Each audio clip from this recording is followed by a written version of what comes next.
मैं दीपक रंजन। आज का क्लास आपके लिए जो मैं लेकर आया हूँ वो है झारखंड के ऊपर। किसके ऊपर? झारखंड। आज का टॉपिक होने वाला है वो झारखंड से और झारखंड के लिए होने वाला है। क्लियर है? तो चलिए आज का टॉपिक देखते हैं और समझते हैं आखिरकार आज के क्लास में हमें किन चीज़ों को देखना है। क्लियर है? चलिए आगे बढ़ते हैं।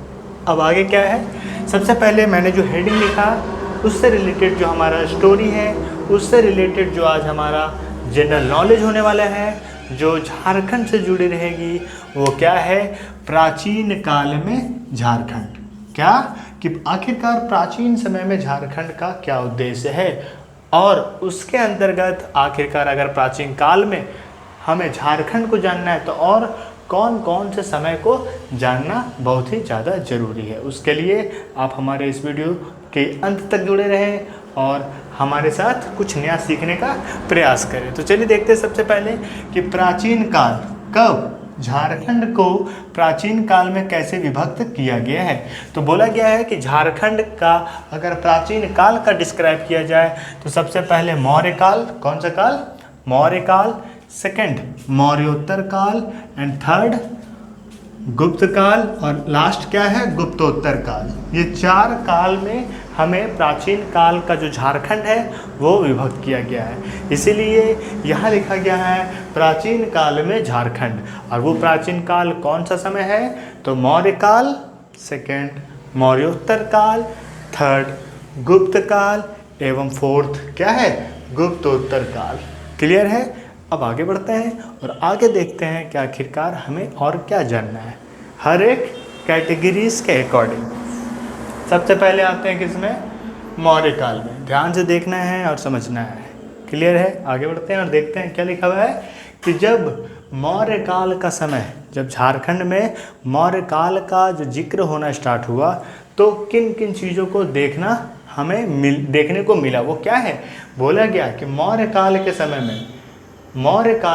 में मतलब इस समय में मगध से दक्षिण भारत की ओर जाने वाला व्यापारिक मार्ग झारखंड से होकर जाता था। इसीलिए मौर्य काल में झारखंड का जिक्र को बताया गया है। किसको बताया गया है? बोला गया है कि झारखंड एक व्यापारिक मार्ग के रूप में पहले अपनाया गया जो मगध से लेकर दक्षिण भारत की ओर जाने वाला व्यापारिक एक मार्ग था जो झारखंड से होकर गुजरता था। दैट्स वाई क्या हुआ कि झारखंड का नाम हमें प्राचीन काल जो मौर्य काल के समय में देखने को मिला है। आगे बढ़ें और आगे देखते हैं क्या है। बोलता है जब कौटिल्य ने मौर्य काल के समय में जब कौटिल्य भारत आए तो उन्होंने क्या लिखा? कौटिल्य के अर्थशास्त्र में उन्होंने झारखंड राज्य को क्या बोला? कुकुट देश। क्या बोला है? कुकुट देश। किस चीज़ को बोला है? झारखंड राज्य को। किस में बोला गया है? तो कौटिल्य के अर्थशास्त्र में झारखंड को या फिर झारखंड को कुकुट देश नाम से बताया गया है। आगे देखते हैं। और ये मौर्य काल में अशोक सम्राट हो, चंद्रगुप्त मौर्य हो, इनका जिक्र अधिक से अधिक हमको देखने को मिलेगा। आगे बढ़ते हैं। मैंने उन्हीं पॉइंट को आपके लिए बताया है जो झारखंड में मौर्य काल से जुड़े हुए हैं। उससे ज़्यादा आपको मौर्य काल और गुप्त काल के बारे में नहीं है। ये इस टॉपिक को बताने के लिए है कि आखिरकार प्राचीन काल में झारखंड का क्या उद्देश्य है, क्या प्राचीन काल में झारखंड का कोई नाम है या फिर कोई महत्व है। इसको जानने के लिए हमें ये देखने को है। चलिए आगे बढ़ते हैं और देखते हैं क्या कि कौटिल्य के अर्थशास्त्र में झारखंड को कुकुट देश नाम से बताया गया। आगे बढ़ते हैं। आगे क्या है? अशोक के 13वें शिलालेख।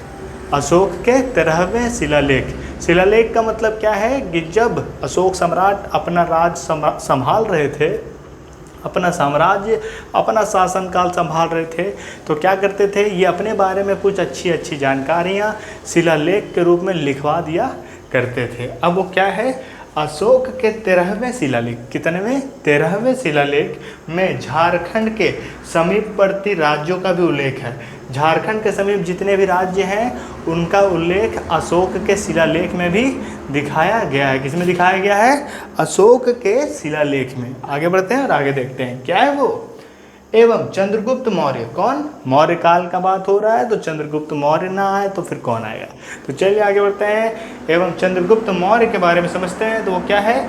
चंद्रगुप्त मौर्य के समय में सेना के प्रयोग के लिए, किसके प्रयोग के लिए? सेना के प्रयोग के लिए झारखंड से, कहाँ से? झारखंड से हाथी मंगवाया जाता था। क्या मंगवाया जाता था? हाथी। इसलिए झारखंड का जो राजकीय पशु है वो कौन है? हाथी है। आगे बढ़ते हैं, आगे देखते क्या है। अशोक का, किसका? अशोक का झारखंड के जनजातियों पर अप्रत्यक्ष नियंत्रण था। अप्रत्यक्ष मतलब इनडायरेक्ट तरीके से झारखंड के जनजातियों पर अशोक सम्राट का नियंत्रण था, परंतु अप्रत्यक्ष रूप से। आगे बढ़ते हैं। अशोक सम्राट ने, कौन? अशोक सम्राट ने झारखंड में बौद्ध का प्रचार के लिए अपने क्या किया? अपना एक अधिकारी भेजा जिसका नाम था रक्षित। क्या नाम था? रक्षित। अब मैं बताता हूँ आपको कि आखिरकार मौर्य काल में हमें क्या सीखने को मिला। सबसे पहले पूछा जाएगा कि मगध से उत्तर भारत की ओर, नहीं दक्षिण भारत की ओर जाने वाला व्यापारिक मार्ग के थ्रू हमें झारखंड का जिक्र पता चलता है। इस वजह से मौर्य काल में झारखंड प्रचलन में आ गया। उसके बाद बोलता है क्या कि जो कौटिल्य है, वो कौटिल्य अपने एक किताब लिखे जो अर्थशास्त्र के नाम से प्रसिद्ध हुआ है। कौटिल्य ने अपने अर्थशास्त्र में बताया है कि झारखंड का जो नाम है वो कुकुट देश है। क्या है? कुकुट देश। उसके बाद अशोक के 13वें शिलालेख में हमें यह भी देखने को मिलता है कि झारखंड के समीपवर्ती राज्यों का जिक्र हमें मौर्य काल से जुड़े हुए हैं। आगे आते हैं और देखने को मिलता है कि मौर्य काल के प्रमुख शासक जो है चंद्रगुप्त मौर्य, ये क्या करते थे? अपने सेना के लिए जो हाथी मंगवाया करते थे वो कहाँ से मंगवाया करते थे? तो झारखंड से। कहाँ से? झारखंड से। इसलिए झारखंड काफ़ी प्रसिद्ध रहा है। कब? मौर्य काल में। उसके बाद क्या हुआ कि अशोक का जो झारखंड के जनजाति हैं, जो जंगल में रहते थे, जो जनजाति, पहले झारखंड में कोई अनेक प्रकार के जाति नहीं, केवल यहाँ के जनजाति रहा करते थे, जिस पर किसका? अशोक सम्राट का अच्छा खासा लेकिन अप्रत्यक्ष रूप से नियंत्रण था। उसके बाद क्या है कि अशोक सम्राट ने बौद्ध का प्रचार प्रसार करने के लिए अपने एक अधिकारी को, जिसका नाम क्या था? रक्षित। क्या नाम? रक्षित। उन्हें झारखंड भेजा। किस लिए? बौद्ध धर्म का प्रचार प्रसार करने के लिए। क्लियर है? अब आगे आते हैं मौर्य काल के बाद जो है मौर्योत्तर काल। कौन सा काल? मौर्योत्तर काल। अब इस काल को ध्यान से देखिएगा, क्या है? केवल फोकस मौर्योत्तर काल पर। कहाँ? मौर्योत्तर काल। आगे बढ़ते हैं। मौर्योत्तर काल के समय विदेशी आक्रमण शुरू हुए। क्या हुए? विदेशी आक्रमण, जो कहाँ आना शुरू किए? झारखंड में भी अपना प्रभाव दिखाया। कौन लोग? विदेशी आक्रमणकारियों ने क्या किया? झारखंड में भी अपना प्रभाव दिखाया, जो व्यापारिक दृष्टि से होना था। किसके दृष्टि से होना था? व्यापार के नाम से तो आते थे, परंतु व्यापार कम, लूटपाट ज़्यादा होता था। अब आते हैं झारखंड के कुछ स्पेशल जगह, जो है सिंहभूम से रोमन साम्राज्य के सिक्के प्राप्त हुए हैं। मौर्योत्तर काल में रोम साम्राज्य का क्या मिला है? सिक्का प्राप्त हुआ है। क्या प्राप्त हुआ है? सिक्का, जिससे हमें जानकारी प्राप्त होता है कि यहाँ विदेशी व्यापार भी होता था, क्योंकि जब तक विदेश के लोग यहाँ आएंगे नहीं तो झारखंड में रोमन साम्राज्य का वस्तु कैसे प्राप्त होगा? और वो भी सिक्का, और सिक्का इज इक्वल टू व्यापार के लिए इस्तेमाल किया जाना। तो इसलिए हमें बोला जाता है कि झारखंड में व्यापार के लिए भी बहुत सारे जगहों से लोग आते थे और यहाँ अपना व्यापार करते थे। उसके बाद झारखंड के एक और प्रमुख स्थान जो है चाईबासा। क्या है? चाईबासा। इसे चाईबासा से इंडोसीथियन, कौन? इंडोसीथियन सिक्के प्राप्त हुए। ये सिक्के का एक नाम है। किसका नाम है? सिक्के का, जिसको नाम बोलते हैं इंडोसीथियन। ठीक है, यहाँ से फिर क्या हुआ? अब आते हैं नेक्स्ट रांची। कौन? रांची इक्वल टू झारखंड का राजधानी से हमें क्या मिला है? कुषाण कालीन सिक्के मिले हैं। क्या मिले हैं? कुषाण कालीन सिक्के प्राप्त हुए हैं, जो कनिष्क का समय था। किसका था? जब पूरे भारत में या फिर कनिष्क का जब शासनकाल चल रहा था, उस समय रांची में कुषाण कालीन सिक्के प्राप्त हुए हैं। क्लियर है? इसके आगे बढ़ते हैं और आगे देखते हैं तीसरे नंबर पर, वो है गुप्त काल। कौन सा काल? गुप्त काल। अब गुप्त काल में हमें क्या बताया गया है वो तो आपको यहाँ देखने को मिलेगा ही। क्लियर है? आगे देखते हैं। बोलता है इस काल को भारतीय इतिहास का स्वर्ण युग बोला गया है। क्या बोला गया है? गुप्त काल को इतिहास का, किसका? भारतीय इतिहास का स्वर्ण युग बोला गया। क्वेश्चन पूछा जाएगा कि भारतीय इतिहास का स्वर्ण युग कौन सा काल को बताया गया, तो वो कौन सा काल है? गुप्त काल। कौन सा काल? गुप्त काल। उसके बाद एक पहाड़ है मदुही पहाड़। कौन सा पहाड़? मदुही पहाड़, जो कहाँ है? हजारीबाग में। कहाँ है? हजारीबाग ज़िले में। मदुही पहाड़ जो हजारीबाग ज़िले में है, उस समय हमें गुप्तकालीन पत्थरों से बना मंदिर प्राप्त हुआ है। क्या प्राप्त हुआ है? गुप्तकालीन के समय में जो पत्थर हुआ करते थे, वो हजारीबाग के मदुही पहाड़ से हमें मंदिर का निर्माण या फिर मंदिर का हमें अस्तित्व प्राप्त होता है। झारखंड में नेक्स्ट आते हैं। झारखंड में कौन? मुंडा, पाहन, महतो तथा भंडारी प्रथा का जो प्रथा है वो गुप्त काल का ही देन है। किसका देन है? गुप्त काल का ही देन है, जो झारखंड में मुंडा, पाहन, महतो तथा भंडारी प्रथा प्रचलन में आया। अब आते हैं गुप्त वंश। गुप्त वंश के शासक कौन थे? समुद्रगुप्त। कौन थे? समुद्रगुप्त। गुप्त काल की बात हो रहे हैं तो समुद्रगुप्त, चंद्रगुप्त, ये इनको कैसे भूल सकते हैं। तो आते हैं कि गुप्त वंश के प्रमुख शासक समुद्रगुप्त, जिसको क्या बोला गया है? भारत का नेपोलियन बोला गया है। क्या बोला गया है? भारत का नेपोलियन। समुद्रगुप्त के शासनकाल में झारखंड क्या है? झारखंड में भी इसके अधीन था। क्या था? समुद्रगुप्त के शासनकाल में झारखंड भी इसके अधीन था। जब समुद्रगुप्त भारत में शासक बनकर आया, उस समय झारखंड भी गुप्त काल के ये हमारे जो शासक हैं वो कौन? समुद्रगुप्त, इसके अधीन झारखंड था।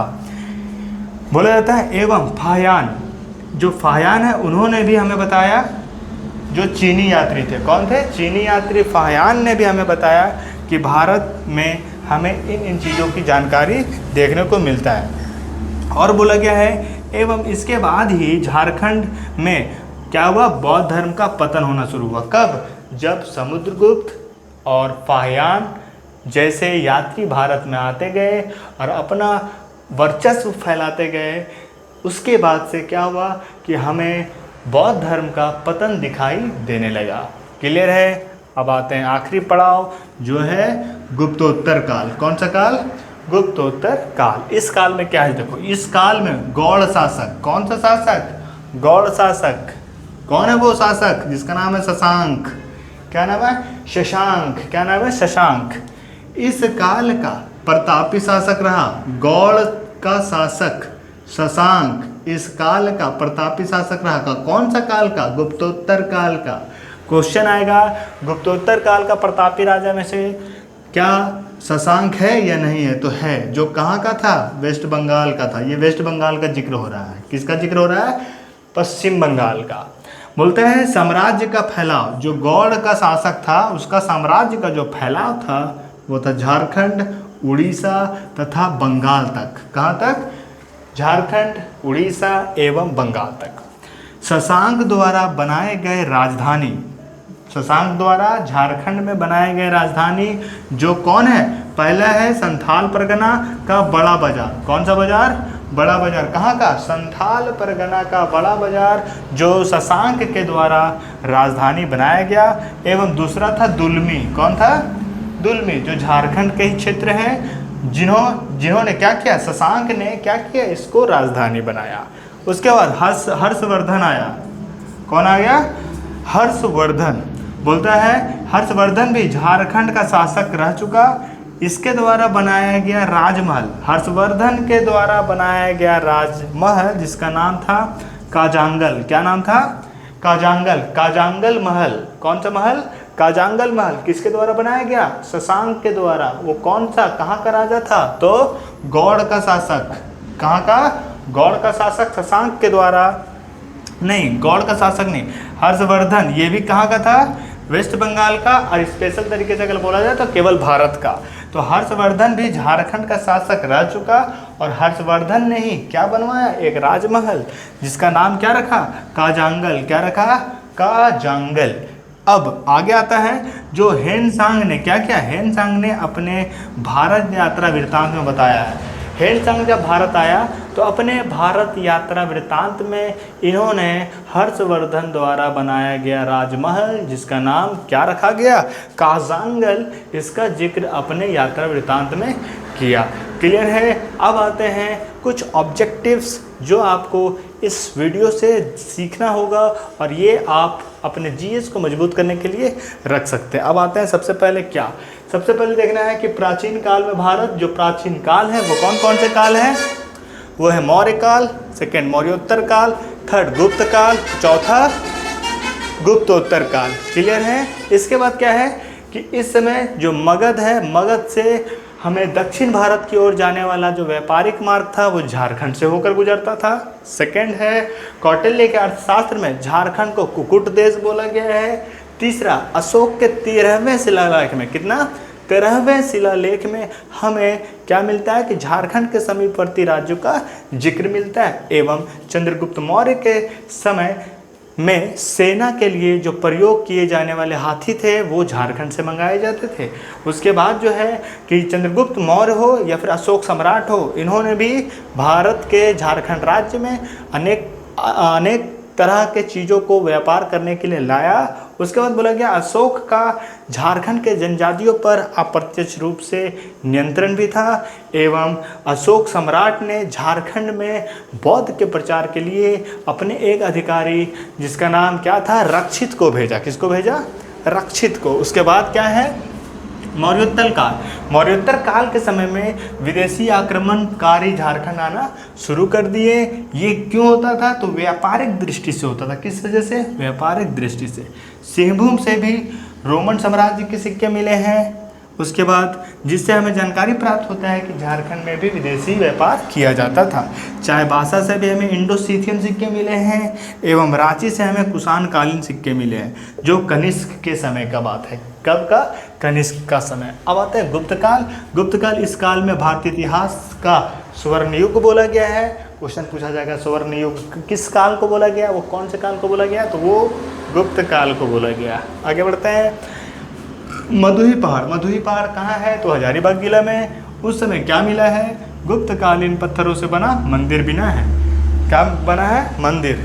झारखंड में मुंडा, पाहन, महतो तथा भंडारी प्रथा गुप्त काल की ही देन माना जाता है। उसके बाद गुप्त वंश के शासक समुद्रगुप्त, ये क्या किए, भारत को, समुद्रगुप्त को भारत का नेपोलियन कहा जाता है। उसके बाद बोला गया है क्या कि समुद्रगुप्त के शासनकाल में झारखंड भी अधीन में था। झारखंड भी क्या था, इसके अधीन में था। किसके अधीन में, हमारे नेपोलियन नहीं, समुद्रगुप्त के अधीन में। ठीक है, समुद्रगुप्त हो चाहे नेपोलियन, सेम है। उसके बाद क्या हुआ, इसके बाद ही जब फाहियान और समुद्रगुप्त जैसे शासक हमारे झारखंड भारत आ गए तो क्या हुआ, बौद्ध धर्म का पतन होना शुरू हो गया। अंत किस में जाते हैं, गुप्तोत्तर काल, जो बताया जाता है गौड़ का शासक शशांक जो वेस्ट बंगाल के हैं, वो साम्राज्य का फैलाव झारखंड, उड़ीसा तथा बंगाल तक करके रखे थे। उसके बाद शशांक द्वारा बनाए गए राजधानी जो झारखंड में है वो है संथाल परगना का बड़ा बाजार एवं दुलमी। बोला जाता है हर्षवर्धन जब शासक बना तो वो भी झारखंड का शासक रह चुका। एवं इसके द्वारा बनाया गया एक राजमहल जिसका नाम था काजांगल। क्या था, काजांगल। एवं जब झारखंड में झारखंड या फिर भारत की यात्रा में जब हेनसांग आया तो वो अपने यात्रा वृत्तांत में इस महल का जिक्र किया जिसका नाम था काजांगल। क्लियर है। तो आज मैंने आपको बताया कि प्राचीन काल में झारखंड जो काल कौन कौन से रहे, वो रहा हमारा कौन कौन सा काल, ध्यान से सुनिएगा, वो रहा गुप्त काल, वो रहा गुप्तोत्तर काल, वो रहा मौर्य काल, वो रहा मौर्योत्तर काल। क्लियर। तो ये 4 प्रकार के काल मैंने अभी आपको बताया जो झारखंड से जुड़े हुए हैं। किससे जुड़े हुए हैं, झारखंड से जुड़े हुए। तो आप इसको आराम से और इजीली तरीके से नोट कर सकते हैं और अपना जीके झारखंड के प्रति बेहतर कर सकते हैं। क्लियर है। अगर आपको यह वीडियो पसंद आया हो तो हमारे वीडियो को लाइक करें, हमारे वीडियो में कमेंट करें और हमारे चैनल को सब्सक्राइब करना ना भूलें। Thank you. मैं दीपक रंजन। हेलो एवरीवन, तो कैसे हैं आप सब।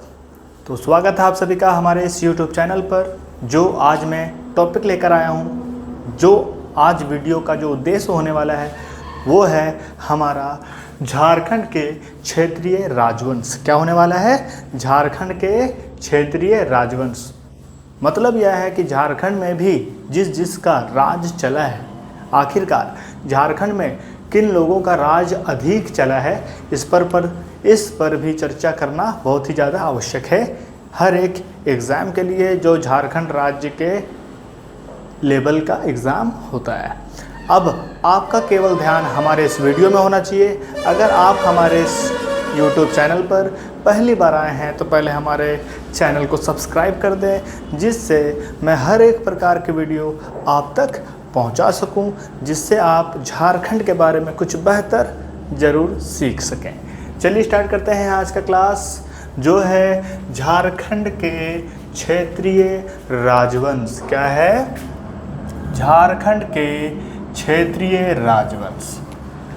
केवल आपका जो ध्यान होना चाहिए वो केंद्र पर होना चाहिए, मतलब कि हमारा जो टॉपिक है उस पर होना चाहिए, क्योंकि अगर आप समय को सही जगह पर नहीं लगाइएगा तो समय एक दिन आपको सही जगह पर ले भी नहीं जाएगा। तो चलिए आगे बढ़ते हैं और देखते हैं कि आज के टॉपिक में हमें क्या देखना है, क्या समझना है और क्या सीखना है। सबसे पहले बात करें तो झारखंड के जो क्षेत्रीय राजवंश है वो टोटल 4 कैटेगरी में बटे हुए हैं। कितने? 4 रूप में विभक्त किए गए हैं, और वो 4 रूप क्या है मैं आपको स्पष्ट तरीके से बताऊंगा। बस केवल आपका ध्यान यहाँ होना चाहिए। सबसे पहला जो राजवंश आता है वो झारखंड का जो सबसे पहला चला, उसमें चला कौन? सबसे पहला चला मुंडा राज। किसका चला? मुंडा राज।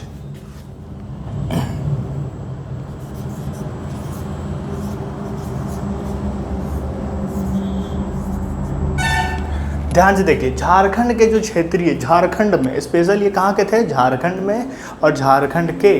तो सबसे पहला जो राजवंश चला वो किसका राज चला? तो बोला जाए या फिर देखा जाए तो सबसे पहले चला मुंडा राजवंश का। किसका? मुंडा राज चला हमारे इस झारखंड में। दूसरा किसका चला? तो दूसरे चला कौन? नागवंश। कौन चला?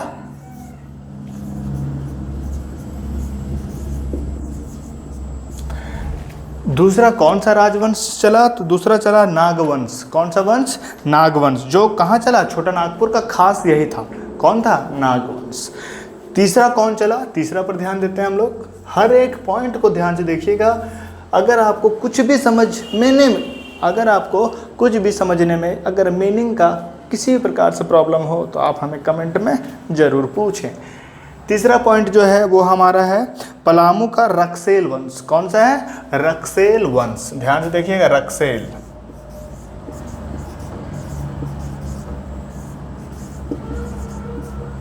कौन सा वंश है? रक्सेल वंश। अब उसके बाद आता है सिंहभूम का सिंह वंश। कौन सा? सिंह वंश।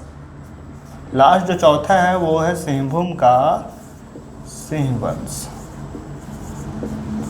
ठीक है। अब आपको केवल ध्यान देना है कि जो आज का जो टॉपिक है वो है झारखंड के क्षेत्रीय राजवंश, जिसमें हमने अभी मुंडा राज, दूसरा नागवंश, तीसरा नक्सेल वंश और नहीं रक्सेल वंश, या रक्सेल क्या है? रक्सेल वंश, और जो चौथा है वो है सिंह वंश। क्लियर है?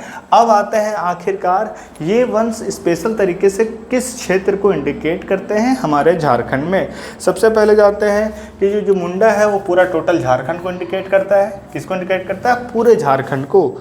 जो हमारा नागवंश है ये झारखंड के अलग रूप के हिसाब से, जैसे कि जिसको बोला था छोटा नागपुर का खास वंश। कौन सा नागपुर? छोटा नागपुर का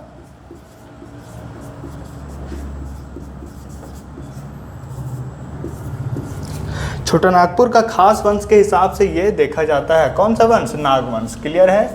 अब जो तीसरा है रक्सेल वंश। कौन सा वंश है? रक्सेल वंश, जो कहाँ का था? पलामू का स्पेशल दिखाया गया। कहाँ का? पलामू। क्लियर है? पलामू में स्पेशल इसको बताया गया रक्सेल वंश को। किसको? रक्सेल वंश को। और जो सिंह वंश है, कौन सा वंश? सिंह वंश। जो सिंह वंश है वो स्पेशल कहाँ से दिखाया गया है? सिंहभूम से। कहाँ से? सिंहभूम से। क्लियर है। अभी मैंने आपको जो 4 वंश डिस्क्राइब करके बताया वो है झारखंड के क्षेत्रीय राजवंश, जो है पहला मुंडा वंश या फिर मुंडा राज, तीसरा है नागवंश, तीसरा है रक्सेल वंश और चौथा है वो है सिंह वंश। इन सभी क्षेत्रीय राजवंशों का राज रहा है हमारे इस झारखंड राज्य में। क्लियर है। अब आगे बढ़ते हैं और आगे देखते हैं कि आगे का टॉपिक हमें क्या बताता है और क्या नहीं बताता है। सबसे पहले बात करें तो मुंडा राज का बात करते हैं। किसका राज का बात करते हैं? मुंडा राज। आखिरकार ये मुंडा राज हमें क्या बताता है कि आखिरकार झारखंड का रवैया, झारखंड का स्थिति, झारखंड में क्या चलता था, किस तरीके का जीवन में भरण पोषण के लिए क्या होता था, आखिर के लोग यहाँ रहने के लिए किस चीज़ को क्या करते थे, आर्थिक स्थिति क्या था, हर एक चीज़ के बारे में अभी इस क्लास में आपका क्लियर होगा। सबसे पहले बात अगर की जाए तो मुंडा राज का किया जाए। किसका? मुंडा राज। सबसे पहले होता है झारखंड का जो मुंडा राज्य है, झारखंड की जनजातियों में मुंडाओं ने ही सर्वप्रथम राज्य निर्माण की प्रक्रिया प्रारंभ की है। मुंडाओं ने ही क्या किया? राज्य निर्माण का। सबसे पहले राज्य निर्माण का अगर कोई काम किया है तो वो है मुंडा लोग किया। कौन किया है? मुंडा लोग। क्या किया? राज्य निर्माण का कार्य किया है। क्लियर है। उसके बाद प्रारंभ की जिसका नाम था रीता मुंडा या फिर ऋषा मुंडा को ही सर्वप्रथम झारखंड राज्य के प्रक्रिया शुरू करने का श्रेय दिया जाता है। सबसे पहले राज्य का जो श्रेय, आखिरकार ये निर्माण का जो श्रेय दिया जाता है, इसका क्या किसको दिया जाता है? या तो रीता मुंडा को, क्या नाम है उसका? रीता मुंडा। क्या नाम है? रीता मुंडा। या फिर अगर बोला जाए तो ऋषा मुंडा। क्या बोला जाता है? ऋषा मुंडा। ठीक है।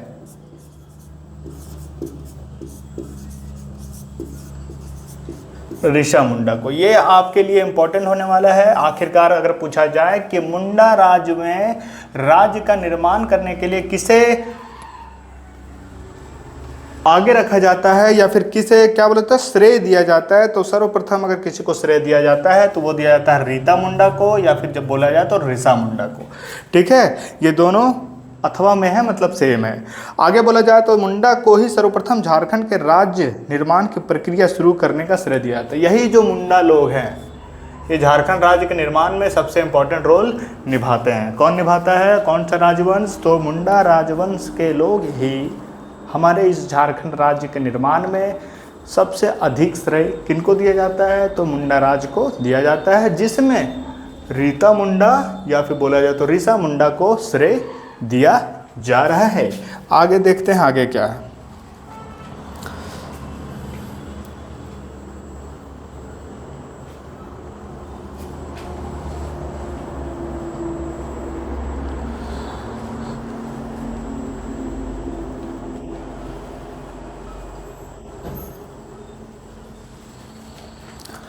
क्लियर है। अब आते हैं मुंडा राज के बाद मैं थोड़ा सा एक नाम का चेंजेस बताता हूं कि आखिरकार इसमें कुछ नामों का परिवर्तन हुआ है, उसमें क्या हुआ है। सबसे पहले बोला जाता है कि ऋषा मुंडा ने, कौन? ये ऋषा मुंडा ने क्या किया?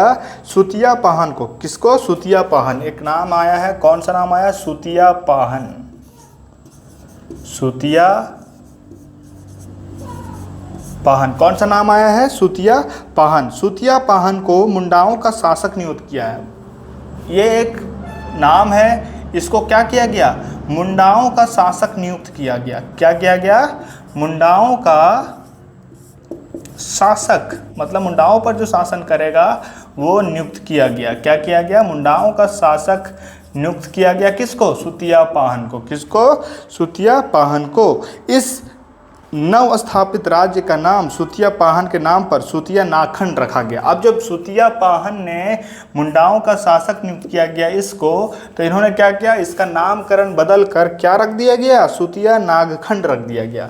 इसका नामकरण क्या हुआ? फिर जो नाम बदला गया उसमें इसका नाम क्या पड़ा? सुतिया पाहन का जो नाम है उस पर पड़ा सुतिया नागखंड। क्या पड़ा? सुतिया नागखंड। ध्यान से देखिएगा, सुतिया नागखंड जो नाम है वो क्यों पड़ा? सुतिया नागखंड जो नाम है वो इसलिए पड़ा क्योंकि ऋषा मुंडा ने जो सुतियापाहन को मुंडाओं का शासक नियुक्त किया, तो इसके अनुसार जो झारखंड या फिर सुतियापाहन का नाम था उसको क्या कर दिया गया, सुतिया नागखंड कर दिया गया। इस राजवंश का एक नाम रख दिया गया सुतिया नागखंड। क्या रख दिया गया, सुतिया नागखंड। ध्यान से देखिएगा, आगे समझने में आपको काफ़ी मदद मिलेगा कि हर एक नाम किसी न किसी और हमें लेके जाएगा। क्लियर है।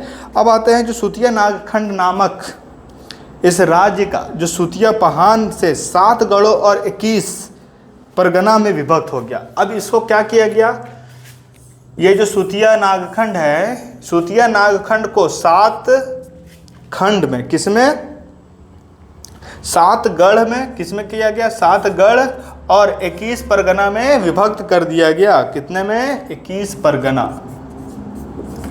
अगर क्वेश्चन आए कि सुतिया नागखंड को किस किस चीज़ में विभक्त किया गया, तो 7 गढ़ और 21 परगना में विभक्त किया गया। किसको, सुतिया नागखंड को। 7 गढ़ों व 21 परगनों के नाम भी आपको बताए जाएंगे, आप हमारे साथ केवल जुड़े रहें। क्लियर है। आगे बढ़ते हैं, नागवंश। कौन सा वंश, ये नागवंश। यहाँ तक अगर आपको समझने में कोई दिक्कत हो तो आप हमें कमेंट में हर एक चीज़ को पूछ सकते हैं, लेकिन एक बार मैं फिर से बता देता हूँ कि आखिरकार मुंडा राज में हमने क्या देखा। मुंडा राज में हमने देखा राज्य निर्माण, जो रीता मुंडा या फिर ऋषा मुंडा को नियुक्त करता है। ऋषा मुंडा के द्वारा मुंडाओं का शासक नियुक्त किया गया, जो सुतियापाहन के थ्रू रखा गया, सुतियापाहन को रखा गया। अब ये जो सुतियापाहन है, ये सुतियापाहन ने क्या किया, इसका नाम रख क्या दिया, सुतिया नागखंड रख दिया गया। और सुतिया नागखंड में क्या बनाया गया, विभक्त किया गया, 7 गढ़ एवं 21 परगना के रूप में विभक्त किया गया सुतिया नागखंड को। आगे बढ़ते हैं और आगे देखते हैं छोटा नागपुर का नागवंश। कौन सा वंश, छोटा नागपुर का नागवंश। क्लियर है। आगे बढ़ते हैं और आगे देखते हैं नागवंश। बोलता है कि फनी मुकुट राय, सबसे पहला नाम इसमें क्या आता है, फनी मुकुट राय। क्या आता है सबसे पहला नाम, फनी मुकुट राय। सबसे इंपॉर्टेंट नाम नागवंश का, जिसका नाम है फनी मुकुट राय। बोलता है मुंडा राज्य के बाद नागवंश द्वारा अपना राज्य स्थापित किया गया। जैसे ये मुंडा राज खत्म होता है या फिर चलते रहता है, बस थोड़ा थोड़ा कम होना स्टार्ट होता है, तो नागवंश के द्वारा अपना राज्य स्थापित किया जाता है। ठीक है। उसके बाद बोलता अंतिम मुंडा राजा, जो सबसे पहले मुंडा राजा में से जो मुंडा राज्य करने वाला जो सबसे लास्ट राजा था, उसका नाम था मदरा मुंडा। क्या नाम था, ध्यान से देखिएगा, अंतिम राजा था। अंतिम राजा कौन, मुंडा शासन का अंतिम राजा क्या, किसका नाम था, और उसका क्या नाम था, मदरा मुंडा। क्या नाम था, मदरा मुंडा। क्लियर है। आगे बढ़ते हैं हम लोग। ठीक है। अब देखते हैं कि मदरा मुंडा के बाद क्या हुआ, कि अंतिम मुंडा राजा मदरा मुंडा व अन्य नेताओं की सर्वसम्मति से 64वें ईस्वी में फनी मुकुट राय को राजा चुना गया। इसी के नेतृत्व जब इनका अंतिम दिन खत्म हो गया, मदरा मुंडा का दिन खत्म हुआ, तो इसी के द्वारा चुना गया नागवंश से, झारखंड राज्य में जो नागवंश है इसका जो राजा बना सबसे प्रथम फनी मुकुट राय बना। कौन बना, फनी मुकुट राय। क्लियर है। केवल आपको नाम याद रखने हैं और राजवंश का उद्देश्य याद रखना है। क्लियर है। अब आते हैं फनी मुकुट राय। बोलता है 64वें ईस्वी में। कब बनाया गया इसको बनाया गया 64वें ईस्वी में। क्लियर है, ध्यान देना चाहिए। 64वें ईस्वी में फनी मुकुट राय को क्या बनाया गया, नागवंश का प्रथम राजा बनाया गया। इसके बाद आगे बढ़ते हैं और आगे देखते हैं क्या है कि जे रीड के अनुसार 10वीं सदी में नागवंशी राज्य की स्थापना हुआ। अब ये इसका स्थापना कब हुआ, 10वीं सदी में। कब हुआ, 10वीं सदी में। स्थापना कब हुआ था इसका, स्थापना हुआ 10वीं सदी में। कब हुआ, 10वीं सदी में। और ये कौन किया, 10वीं सदी में जो नागवंशी राजा का स्थापना किया गया, कौन किया, जे रीड ने। कौन किया, जे रीड ने। क्लियर है। आगे बढ़ते हैं। बोला जाता है फनी मुकुट राय और पुंडरिक नाग एवं वाराणसी की ब्राह्मण कन्या पार्वती का पुत्र था। जो फनी मुकुट है वो कौन है, फनी मुकुट कहाँ गए, फनी मुकुट राय। फनी मुकुट किसका पुत्र है? तो फनी मुकुट राय जो है वो पुंडरीक नाग का, किसका? फनी मुकुट राय जो नागवंश का प्रथम राजा का रूप में आया है वो है किसका पुत्र? तो वो है पुंडरीक नाग का, और वाराणसी की ब्राह्मण कन्या पार्वती का पुत्र है। क्लियर है? यहां तक समझ में आ गया? जो भी मैं बोल रहा हूं बस उसे केवल नोट करते जाइए, आपका हर एक टॉपिक यूं ही क्लियर होते चला जाएगा। आगे बढ़ते हैं। फनी मुकुट राय को नागवंश की आदि पुरुष भी कहा गया। ये जो फनी मुकुट राय है इसको नागवंश का क्या बोला गया है? नागवंश का क्या बोला गया है? आदि पुरुष। क्या बोला गया है?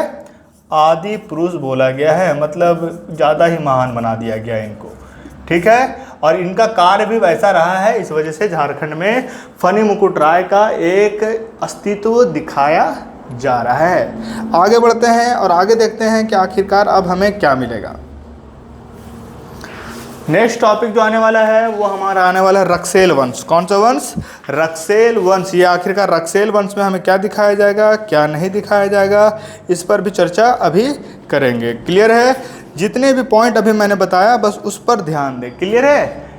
अभी मैंने बताया मुंडाराज एवं नागवंश। क्या बताया? मुंडाराज एवं नागवंश। अब आते हैं हम लोग रक्सेल वंश में। कहाँ पहुँच जाते हैं? इस रक्सेल वंश में पहुँचते हैं। अब रक्सेल वंश की चर्चा करते हैं और देखते हैं कि आखिरकार रक्सेल वंश हमें क्या बताता है। रक्सेल वंश बोलता है, रक्सेल वंश जो है वो प्रारंभ हुआ रक्सेलों के प्रभाव से। ये रक्सेल वंश आए और ये स्टार्ट हुआ पलामू में। कहाँ स्टार्ट हुआ? पलामू में। रक्सेल समय को राजपूत कहते थे। ये जो रक्सेल है वो समय को क्या बोलते थे? राजपूत। क्लियर है? समय को क्या बोलते थे? राजपूत कहते थे। क्लियर है? ध्यान दीजिएगा, रक्सेल अपने आप को क्या कहते थे? राजपूत। फिर बोला जाता है रक्सेलों का पलामू क्षेत्र में आगमन राजपुताना क्षेत्र से रोहतासगढ़ होते हुए हुआ था। ये लोग कहाँ से आए थे पता है? रोहतासगढ़ से। कहाँ से आए थे? रोहतासगढ़ से पलामू में आए थे। रक्सेलों की दो शाखाएं थी, एक था देवगन और दूसरा था कुंडेलवाड़ा। क्या था? कुंडेलवा। क्या था? कुंडेलवा। और दूसरा था देवगन। क्या था? देवगन। बोलता है रक्सेलों की दोनों शाखाओं में सबसे इसका राजपूत का जो है वो दो शाखा। कितने शाखा? दो शाखा। क्लियर है? दो शाखा था। पहला था देवगन। क्या था? देवगन। और दूसरा था क्या? और जो दूसरा था उसका नाम था कुंडेलवा। क्या नाम था? कुंडेलवा। क्लियर है? सबसे पहली बात बता दूं मैं कि रक्सेल वंश पलामू में सबसे पहले आया। जो आया कहाँ से? रोहतासगढ़ से। जो लोग रक्सेल वंश से थे वो अपने आप को राजपूत कहते थे। क्या कहते थे? राजपूत कहते थे। एवं इसे दो शाखा में विभक्त किया गया, जो एक था देवगन और दूसरा था कुंडेलवा। क्या था? कुंडेलवा। इसके बाद जो आगे बात कही गई है वो है रक्सेलों की दोनों शाखाओं ने कौन सी शाखा? देवगन शाखा एवं कुंडेलवा शाखा। दोनों शाखाओं ने क्या किया? अपने आप को बोला कि हम केवल किले का निर्माण कराएंगे। ये अधिकतर लोग क्या किए? किले का निर्माण भी करवाया और अपनी राजधानी उसे घोषित करते चले गए। कभी भी क्या होता है कि जितने भी, चाहे भारत हो, चाहे झारखंड हो, या फिर भारत का अनेक कोई भी राज्य हो, जितने भी राजा जिस क्षेत्र में भी राज करते थे वो अपना एक नॉर्मल या फिर बहुत बड़ा किला बनवाते थे और उसको अपना राजधानी, उस क्षेत्र को अपना राजधानी घोषित कर देते थे। क्योंकि अधिकतर राजा का यह प्रचलन चल गया था कि जब भी हम अपना राजा बनेंगे, जब मैं राजा बनूंगा तो अपना एक अलग राजधानी बनाऊंगा, क्योंकि हम दूसरे के कहने पर चलने वाले नहीं हैं। ऐसा हर किसी को अपने आप में घमंड था। क्लियर है? इसी प्रकार से रक्सेल वंश इन दो शाखाओं में बटा और इसके थ्रू क्या हुआ? बहुत सारे किलाएं का या फिर किलाओं का निर्माण किया गया। बोलता है कोरवा, गोंड या फिर पहाड़िया, किसान और खरवार रक्सेल के समय की महत्वपूर्ण जनजातियां थी। रक्सेल वंश में कब? जब, ध्यान से देखिएगा, समझिए और ध्यान से इसको नोट करते जाइए। जब रक्सेल वंश की बात हो रही है, किसका बात हो रहा है? जब रक्सेल वंश की बात हो रही है तो इस समय का जो जनजाति है जो सबसे ज़्यादा महत्वपूर्ण बताई गई है वो कौन कौन है? सबसे पहली बात की जाए जनजाति का तो वो है कोरवा। कोरवा जनजाति। कौन सी जनजाति? कोरवा जनजाति। फिर कौन है? गोंड जनजाति। कौन है? गोंड जनजाति। फिर कौन है? पहाड़िया जनजाति। कौन है? पहाड़िया जनजाति। पहाड़िया जनजाति एवं अन्य बहुत सारे हैं, ठीक है, जो छोटे मोटे नाम से और छोटे छोटे मोटे जनजाति के रूप से जाने जाते थे। बोला रक्सेल ने। कौन? रक्सेल ने पलामू में सबसे लंबे समय तक शासन किया। पलामू में अगर सबसे लंबा समय तक कोई शासन किया है तो कौन किया है? रक्सेल वंश ने। कौन किया है? रक्सेल वंश ने। क्लियर है? इसी के बाद क्या हुआ? पलामू में ही चेरो वंश आ गया। क्या आ गया? पलामू में क्या आ गया? पलामू में आ गया चेरो वंश। कौन सा आ गया? चेरो वंश। क्लियर है? और जब रक्सेल के बाद कौन आया? चेरो वंश। और इस चेरो वंश का स्थापना कब हुआ है? 1572 में। कौन किया है? इसका स्थापना हुआ 1572 में। कब हुआ? 1572 में। एवं कौन किया? भगवत राय ने। कौन किया?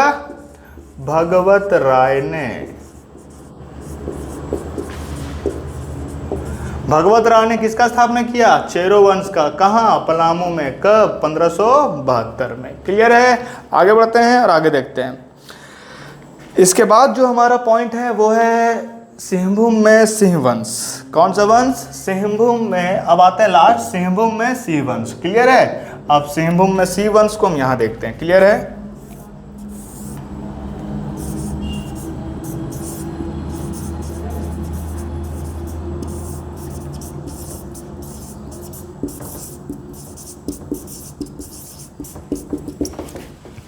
इसकी भी कुछ विशेषताएं होंगी, तो चलिए देखते हैं कि आखिरकार सिंहभूम में सिंह वंश का क्या विशेषता है और क्या इसकी जानकारी हो सकती है। सबसे पहले बोला जाए सिंह वंश में।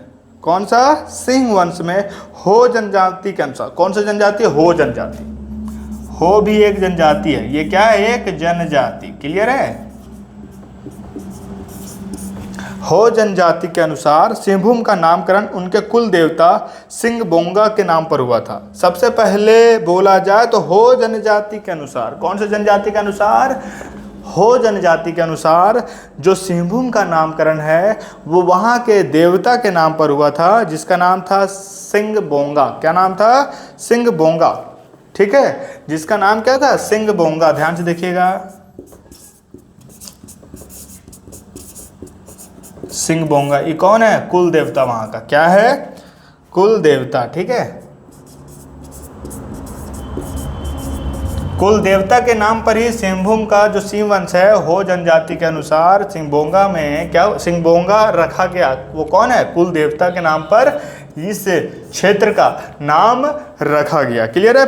ध्यान से एक वर्ड में या फिर एक लाइन में मैं आपको बता देता हूं कि हो जनजाति के अनुसार सिंहभूम का जो नामकरण है वो वहाँ के कुल देवता जिसका नाम है सिंह बोंगा उनके नाम पर रखा गया है। सिंह वंश के ग्रंथ, सिंह वंश में एक ग्रंथ भी प्रचलन में आया है जिसका नाम है वंश प्रभा। क्या नाम है? एक ग्रंथ आया है जिसका नाम है वंश प्रभा। क्या नाम था? वंश प्रभा। वंश प्रभा। क्लियर है? इसमें बोला जाता है क्या कि सिंह वंश की दो शाखाओं का वर्णन मिलता है, पहली शाखा तथा दूसरी शाखा। इसमें जो शाखाएं विभक्त की गई है मतलब इसको भी कैटेगरी में बांटा गया है। तो शाखा अगर बात की जाए तो शाखा में केवल दो शाखा बताया गया है, पहला एवं दूसरा, और दोनों में कुछ कुछ इंपॉर्टेंट बातें कही गई है। दोनों में नाम नहीं है, केवल शाखा का शाखा नंबर 1 एंड शाखा नंबर 2 करके व्यक्त किया गया है। मैं बता देता हूं कि आखिरकार पहली शाखा में क्या है, दूसरी शाखा में क्या है। क्लियर है? इसको आप नोट कर लीजिएगा। पहली शाखा में बोला गया कि सिंहभूम के लोग, जिसमें सबसे पहले आता है भुइयां एवं सरकों के। कौन? भुइयां लोग एवं सरकों के लोग सबसे पहले इस क्षेत्र पर अधिकार अपना प्राप्त किए थे। 8वीं सदी के आरंभ में सिंह वंश की पहली शाखा की स्थापना किया गया था। पहली शाखा की स्थापना जो किया गया था वो किया गया था 8वीं शताब्दी में। कब किया गया था? 8वीं शताब्दी में। कौन लोगों ने किया था? हो वंश के लोगों ने, जिसको सिंहभूम में जो सिंह वंश है उन लोगों ने। क्लियर है? जिसमें सबसे ज़्यादा जो जाति का बात किया गया है वो सबसे पहले आए भुइयां एवं कौन आए हैं?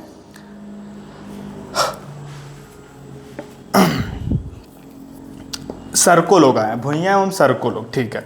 फिर बोला जाता है इस शाखा का जो संस्थापक है उसका नाम है काशीनाथ सिंह। सबसे पहले बात की जाए जो सिंह वंश का स्थापना जो किया है 8वीं शताब्दी में, उसका जो संस्थापक है उसका नाम है, शाखा का जो संस्थापक है उसका नाम है काशीनाथ। क्या नाम है? काशीनाथ, काशीनाथ सिंह। क्लियर है? आगे बढ़ते हैं और देखते हैं कि पहली शाखा का शासन 13वीं सदी तक विद्यमान रहा। मतलब जो पहली शाखा का जो शासन काल चला वो 13वीं शताब्दी तक चला। स्थापना हुआ 8वीं सदी में और शासन काल कब तक विद्यमान रहा? तो 13वीं सदी तक विद्यमान रहा। अब आते हैं दूसरा शाखा। कौन सा शाखा? दूसरा शाखा।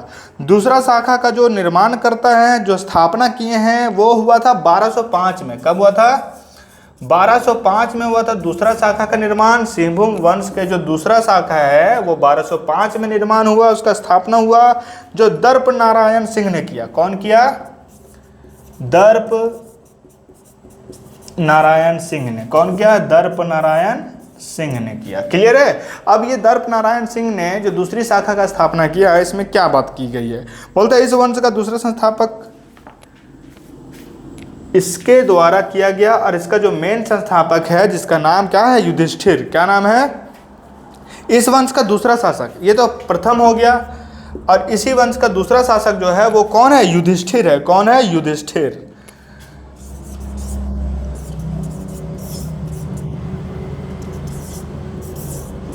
युधिष्ठिर है। कौन है? युधिष्ठिर, जो कब बने? 1262 में। कब बने? 1262 में। क्लियर है? अब आगे बात की जाए तो इसमें देखा गया कि काशीराम सिंह ने बनाई क्षेत्र में, कौन सा क्षेत्र? बनाई क्षेत्र में क्या किया? पोरहाट नामक की एक राजधानी का स्थापना कर दिया। कौन सा राजधानी? पोरहाट। क्लियर है? अब मैं आपको बता देता हूं कि अभी का जो क्लास है वो रहा झारखंड के क्षेत्रीय राजवंश, जिसमें मुंडा राज, जिसमें नागवंश का राज, या फिर रक्सेल वंश का राज, या फिर सिंह वंश का राज। क्लियर है? इन सारे मुद्दों को आज मैं क्लियर किया हूँ नॉर्मल एंड बेसिक तरीके से। अगर आपको इस वीडियो में ज़रा से भी कन्फ्यूजन है वो आप हमें कमेंट में ज़रूर बताएं। मैं हर एक समस्या का समाधान करने के लिए आप तक ज़रूर पहुँचूँगा और मैं आपके लिए और भी बेहतर प्रयास करता रहूँगा। मैं दीपक रंजन। क्लियर है? Thank you. हेलो दोस्तों, तो स्वागत है आप सभी का हमारे इस यूनिवर्स दीपक से यूनिवर्स में। क्लियर है? तो चलिए आज का जो मैं आप सभी के लिए क्लास लेकर आया हूँ वो होने वाला है झारखंड के ऊपर। और झारखंड के ऊपर कुछ मुद्दे ऐसे हैं जिसे इतिहास में दर्ज कर दिया गया है और उसे झारखंड जीएस के रूप में हम पढ़ते हैं, और आपको भी पढ़ना पड़ेगा अगर आप झारखंड के किसी भी प्रकार का एग्ज़ाम या फिर अन्य राज्य के एग्ज़ाम का तैयारी कर रहे हैं। उसी प्रकार से झारखंड राज्य की तैयारी करने वाले हर एक अभ्यर्थी के लिए यह काफ़ी इम्पोर्टेंट होने वाला है, और वह टॉपिक आज मैं आप सभी के सामने स्पष्ट रूप से रखने वाला हूँ। क्लियर है? अगर आप हमारे इस चैनल को और इस चैनल पहली बार विजिट कर रहे हैं तो कृपया करके हमारे चैनल को सब्सक्राइब कर दें, जिससे हर एक प्रकार का वीडियो मैं आप तक पहुंचाता चले जाऊं, जिससे आप झारखंड को अच्छे तरीके से समझ पाएंगे। क्लियर है? ध्यान बस इतना देना है कि हमें कुछ ना कुछ तो जरूर सीखना है, चाहे कैसे भी सीखना पड़े। क्लियर है? चलिए ध्यान देते हैं। मैं उन सभी शिक्षकों के जैसा नहीं हूँ जो YouTube के क्लासेस में आधा से ज़्यादा समय बस अपने स्टूडेंट्स का कमेंट पढ़ने में बिता देते हैं। मैं तो क्लियर कट इतना बताना चाहूँगा कि जो आज का टॉपिक हो, चाहे कभी का भी टॉपिक हो, केवल टॉपिक पर चर्चा होगी। क्लियर है? मैं नहीं चाहता कि मैं अनेक प्रकार के कमेंट को आपके सामने स्पष्ट करके रखूं। मैं बस इतना चाहता हूं कि जितने भी स्टूडेंट्स को किसी भी प्रकार का समस्या हो, चाहे हमारा वीडियो अच्छा लगे, चाहे थोड़ा बहुत बुरा लगे, उसके लिए अगर बुरा लगे तो क्षमा चाहता हूं, अच्छा लगे तो कृपया करके अच्छा कमेंट करें, जिससे मैं आपके लिए और बेहतर करूं। क्लियर है? हमारा उद्देश्य केवल आपको कुछ ना कुछ सिखाना ही है, इससे ज़्यादा मैं कुछ नहीं चाहता। आगे बढ़ते हैं और आगे देखते हैं कि आज का जो हमारा मुद्दा होने वाला है आज का जो झारखंड का टॉपिक होने वाला है वो होने वाला है झारखंड में ईसाइयों का प्रवेश। आप ये सुनते आ रहे होंगे कि हिंदू मुस्लिम सिख ईसाई आपस में सब भाई भाई, परंतु यहाँ देखना क्या है कि आखिरकार अगर झारखंड में बात किया जाए तो हर एक धर्म के लोग यहाँ आते हैं। क्या करते हैं? आते हैं। अब आने के बावजूद क्या होता है कि यहाँ बस जाते हैं या फिर यहाँ के रहन सहन में ढल जाते हैं। तो हम जो बताने जा रहे हैं आप सभी को वो होने वाला है ईसाइयों का प्रवेश। किसका प्रवेश? ईसाइयों का प्रवेश झारखंड में।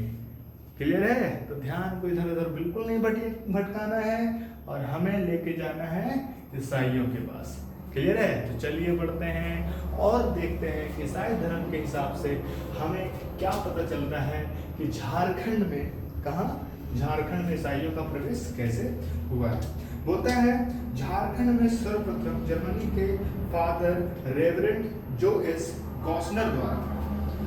सबसे पहली बात कही जाए तो झारखंड में सबसे पहले, कहाँ? झारखंड में सबसे पहले, मैं नोट करते चला जाऊंगा, आपको बताता जाऊंगा। सबसे पहले जर्मनी के एक इंसान है। कहाँ के? जर्मनी।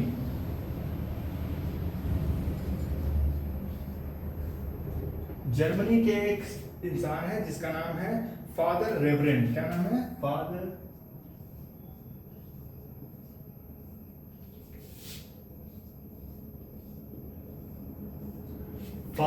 रेवरेंड जेएस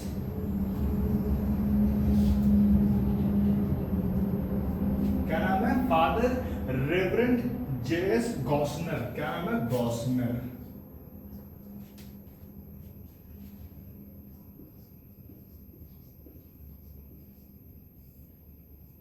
ध्यान से देखिएगा, यह नाम उसका है जो झारखंड में सबसे पहले ईसाइयों का जिक्र लेकर प्रवेश किया था, जिसका नाम है फादर रेवरेंड जेएस गॉसनर। कौन है? Father reverend JS Gossner. नाम कुछ ऐसा है जो थोड़ा सा याद करने में समस्या होगा, परंतु ध्यान यह भी देना है कि ये भारतीय नामों या फिर झारखंड के लोगों का नाम जैसा बिल्कुल नहीं, ये जर्मनी के हैं तो उनके हिसाब से इनका नाम रखा गया है। और अधिकतर ये ध्यान से सुनते आए होंगे कि जो मंदिरों में पूजा पाठ कराते हैं उनको पुजारी या फिर पंडित जी कहते हैं, और अगर इस्लाम धर्म में जो इस्लाम धर्म के हिसाब से जो पूजा पाठ करवाते हैं उनके हिसाब से उन्हें क्या बोलते हैं? मौलवी या मौलाना साहब कहते हैं। या फिर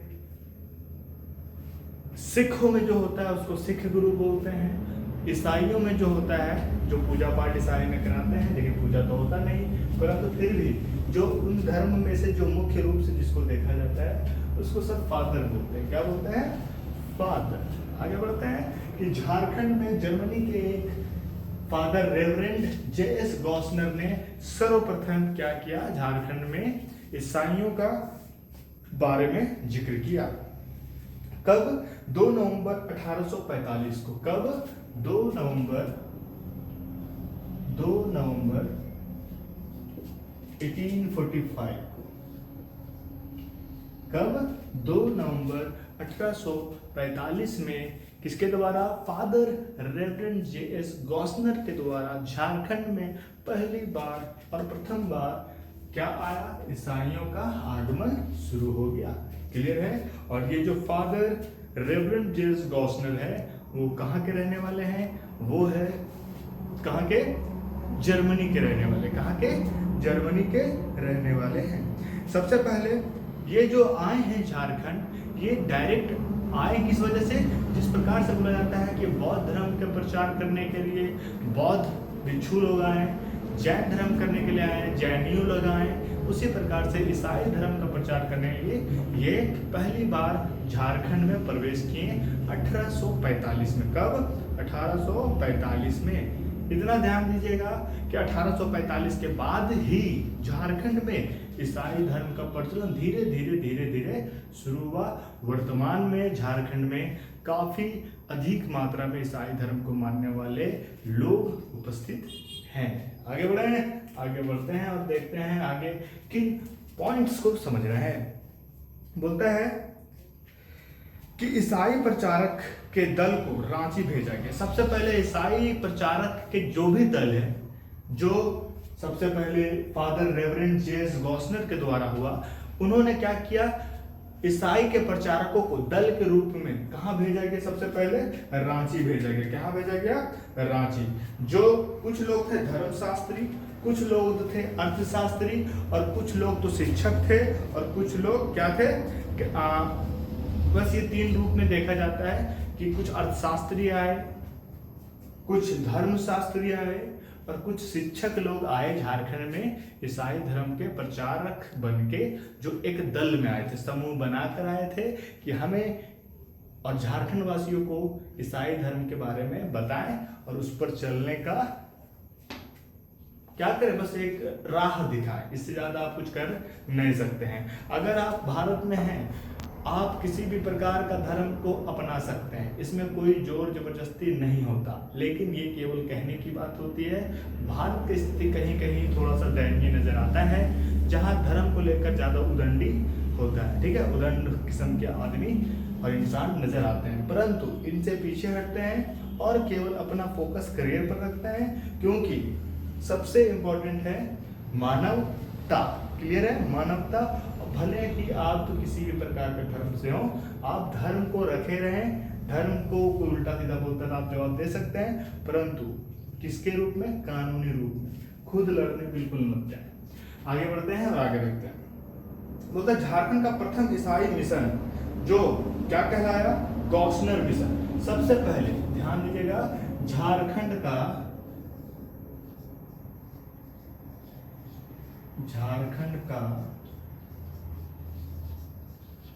प्रथम ईसाई मिशन। कौन सा मिशन, ईसाई मिशन, जिसका नाम रखा गया, क्या रखा गया, मिशन का नाम गॉसनर मिशन। कौन सा मिशन, गॉसनर मिशन। मिशन का नाम है यहाँ गॉसनर मिशन। क्या है, गॉसनर मिशन।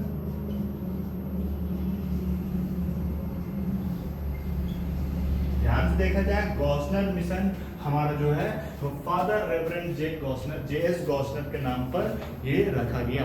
इसलिए रखा गया क्योंकि यही वो इंसान है जो झारखंड में 2 नवंबर 1845 को झारखंड में प्रचार करने के लिए प्रवेश किए थे अपने दल के साथ। क्योंकि अकेले प्रचार करने बैठोगे तो कौन ही सुनेगा, कुछ लोग तो पागल करके भगा देंगे, बोलेंगे पागल ही ज्यादा हो गया इसका।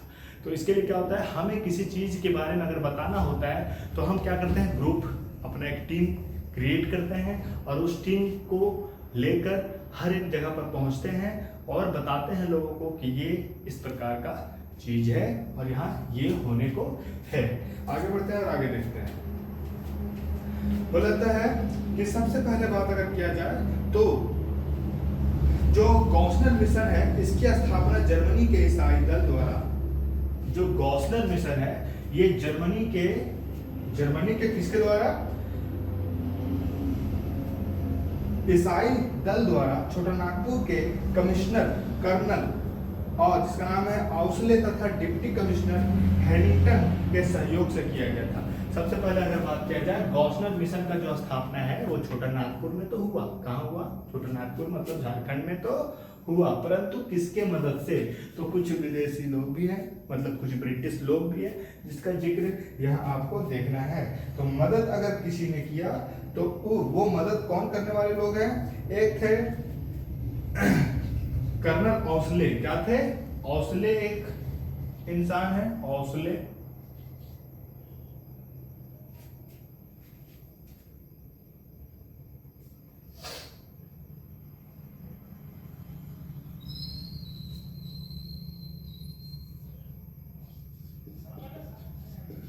पहला कौन है, औसले साहब जो ब्रिटिश के थे, और दूसरा है डिप्टी कमिश्नर थे जिसका नाम था हेनिंगटन। कौन था, हेनिंगटन।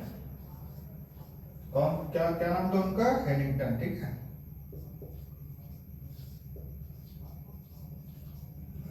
इन दोनों के मदद से झारखंड में या छोटानागपुर में गॉसनर मिशन जो है उसका स्थापना हुआ छोटानागपुर में। क्लियर है, आगे बढ़ते हैं और आगे देखते हैं कि आखिरकार ईसाइयों का प्रवेश में और कुछ मुद्दा सामने आता है या फिर नहीं आता है। बोला जा रहा है क्या कि गॉसनर मिशन के वास्तविक संस्थापक, ये जो गॉसनर मिशन है, कौन? गॉसनर मिशन। यहां फिर से लिखता हूं मैं आपको सही तरीके से दिखाने के लिए। जो गॉसनर मिशन है,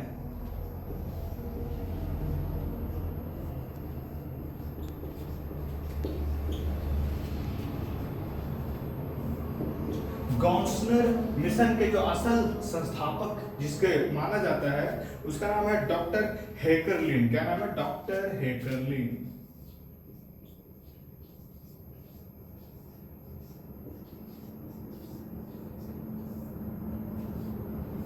ध्यान से देखिएगा, कुछ मुद्दे आपके पास स्पष्ट रूप से यहाँ नजर आ रहे होंगे कि ईसाई धर्म झारखंड में तो आ गए, परंतु इनको लाने वाले फादर रेवरेंड जे.एस. गॉसनर है, जो 2 नवंबर 1845 को भारत में प्रचार करने के लिए अपने दल के साथ आए। फिर क्या हुआ कि झारखंड का प्रथम ईसाई मिशन का स्थापना हुआ, जो कि गॉसनर मिशन ने, और उसका सहयोग किया ओस्ले साहब और हेनिंगटन ने। ठीक है, ये कर्नल है, ओस्ले क्या है? कर्नल साहब, और हेनिंगटन कौन है? डिप्टी कमिश्नर थे। कौन थे? डिप्टी कमिश्नर उस समय झारखंड के, झारखंड में कोई जिले के। अब इसको उस पद का दर्जा दिया गया था और इसे कर्नल का दर्जा दिया गया था। इन दोनों ने गॉसनर मिशन का सहयोग करके झारखंड का प्रथम ईसाई मिशन का क्या हुआ? स्थापना किया गया। असल तौर पर अगर किया जाए तो गॉसनर मिशन के संस्थापक डॉक्टर हैकरलिन को बोला जाता है। किसको बोलता है?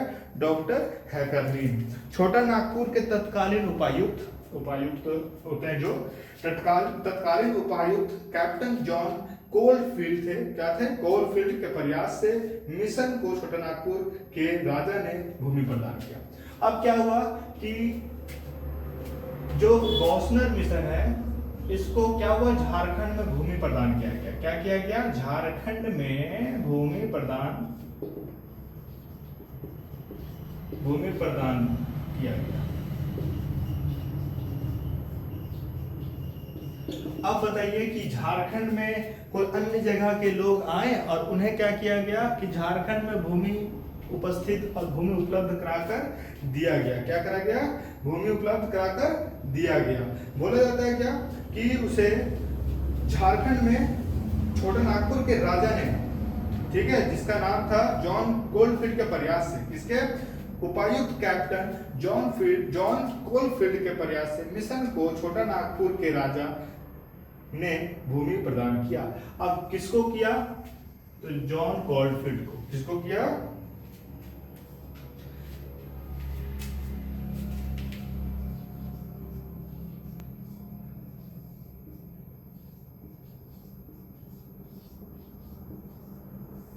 जॉन कोलफील्ड को। यहां तक कोई समस्या? अगर नहीं तो आगे बढ़ते हैं और आगे देखते हैं आखिरकार क्या देखना है। बोलता है इस मिशन द्वारा 9 जून 1845 ईस्वी को रांची के 4 कबीरपंथी, मतलब कहां? रांची के 4 कबीरपंथी का जिक्र किया गया। किसका जिक्र किया गया? 4 कबीरपंथी का। क्लियर है? जिसमें आदिवासी केशव, नवीन, घूरन तथा बंधु का धर्मांतर कराया और उन्हें ईसाई बनाया गया।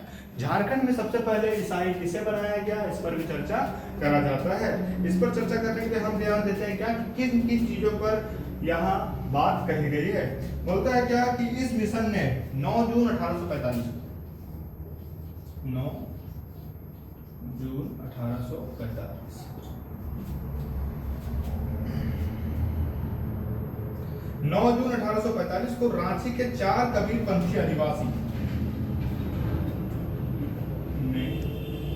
रांची के, कहा के? रांची के 4 कबीरपंथी जो थोड़ा सा फेमस थे और जिनकी बातों को सुना जाता था, ठीक है, वो लोग कबीरपंथी। 4 कबीरपंथी का जिक्र हुआ है, जिसमें हर एक लोग, जिसमें पहले आए कौन? केशव। कौन लोग आए? केशव। पहला केशव,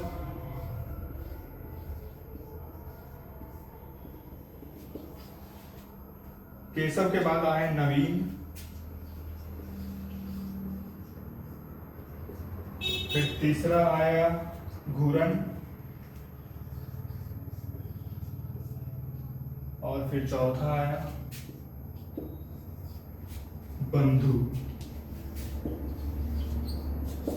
अब बताया जा रहा है कि झारखंड में 9 जून 1845 में, कब झारखंड में 9 जून 1845 में रांची में, कहा रांची क्षेत्र में 4 कबीरपंथी को, जिसमें केशव, नबीन और धुरन जो है और बंधु जो है, इनको सबसे पहले ईसाई धर्म में परिवर्तित किया गया।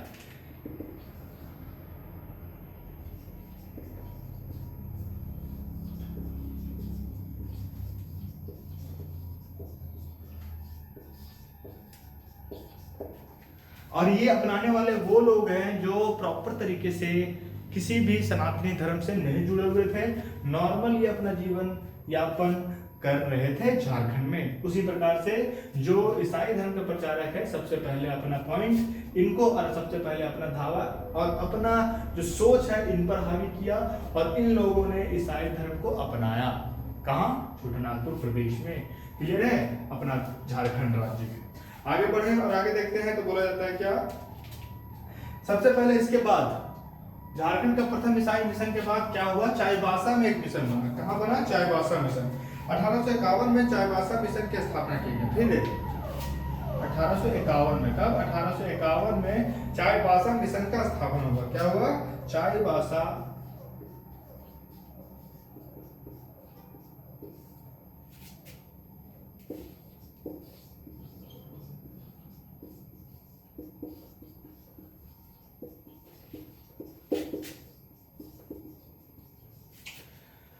चाईबासा मिशन का स्थापना कब हुआ? तो 1851 में झारखंड में। क्लियर है? आगे बढ़े, आगे देखते हैं। बोला जाता है कि यह झारखंड का सबसे पुराना चर्च है, जिसका नाम है GEL चर्च।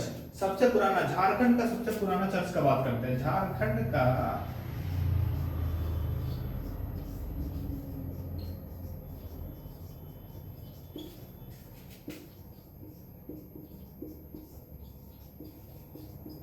झारखंड का क्या सबसे पुराना चर्च, जिसका नाम है GEL। क्या नाम है? GEL church. क्या नाम है? GEL चर्च, जो झारखंड का सबसे पुराना चर्च में से एक है, और इसी को सबसे प्राचीन माना जाता है कि झारखंड में सबसे पहला चर्च जो है वो है GEL चर्च। क्या है? GEL church. बोला जाता है क्या कि जिसका शिलान्यास, मतलब इसका जो निर्माण हुआ वो 18 नवंबर 1851 को हुआ। कब हुआ? 18 नवंबर, कब? 18 नवंबर 1851 को। कब? 18 नवंबर 1851 में GEL चर्च का क्या हुआ? निर्माण कराया गया, या फिर बोला जाए तो इसका शिलान्यास किया गया, तथा इसका निर्माण 1855 में पूरा हो गया, और 1855 ईस्वी में पूरा हुआ। यहाँ तो समझने में किसी प्रकार का दिक्कत अगर देखा जाए तो झारखंड का सबसे पुराना चर्च GEL चर्च 18 नवंबर 1851 में स्टार्ट हुआ था इनके बारे में बनना, और 1855 में यह बनकर प्रॉपर तरीके से तैयार हो गया। क्लियर है? यहां तक आपको अगर किसी प्रकार का समस्या है तो आप अपनी समस्या को जरा कमेंट में बताएं, मैं देखता हूं आखिरकार किस प्रकार का समस्या आपको उत्पन्न हो रहा है दिमाग में। आगे बढ़ते हैं क्या कि इस चर्च का निर्माण जर्मन पादरियों ने करा। अब इसका जो निर्माण है, ये GEL चर्च का जो निर्माण है,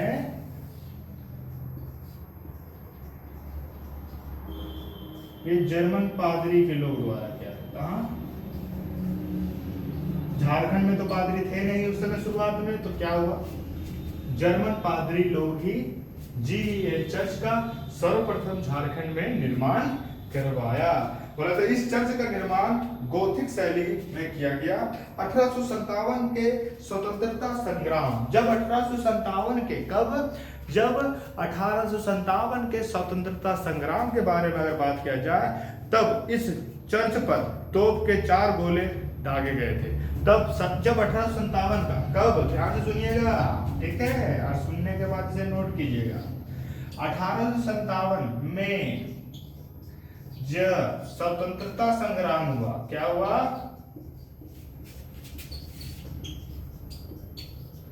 स्वतंत्रता संग्राम हुआ तो इस कौन सा चर्च, जीईल चर्च पर, जीईएल चर्च पर कम से कम क्या किया गया, चर्च पर तोप के 4 गोले दागे गए। तोप के मतलब इसको उड़ाने का कोशिश किया गया और इसको ध्वस्त भी हल्का मात्रा में कर भी दिया गया। भले ही आज इसको फिर से पुनर्निर्माण करा के एक इतिहास के रूप में जाना जाता है। तोप के 4 गोले छोड़े गए, 4 गोले दागे गए। क्लियर है? चलिए आगे देखते हैं, आगे क्या है, उन पॉइंट्स पर भी थोड़ा बहुत चर्चा कर लिया जाए। बोला जाता है कि अप्रैल 1869 ईस्वी में, जिसका नाम है Ellington mission, church of England mission का झारखंड में प्रवेश हुआ। अब क्या हुआ, झारखंड में कौन आ गया, इंग्लैंड मिशन आ गया, चर्च ऑफ इंग्लैंड मिशन। ठीक है, church of England mission.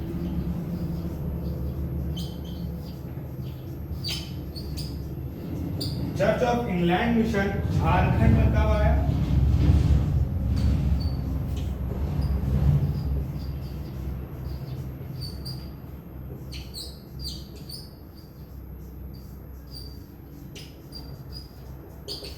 Church of England जो झारखंड में प्रवेश किया वो 1869 में किया। सबसे पहले तो बात किया जाए तो एक जो हमारा जर्मनी के फादर रेवरेंड जेस गॉसनर है, वो 2 नवंबर 1845 को भारत अपने दल के साथ आए और यहाँ प्रचार करना शुरू कर दिए। बात कही जाए तो सबसे पहले 9 जून को 1845, यहाँ 1845 है और यहाँ जून है और यहाँ नवंबर है।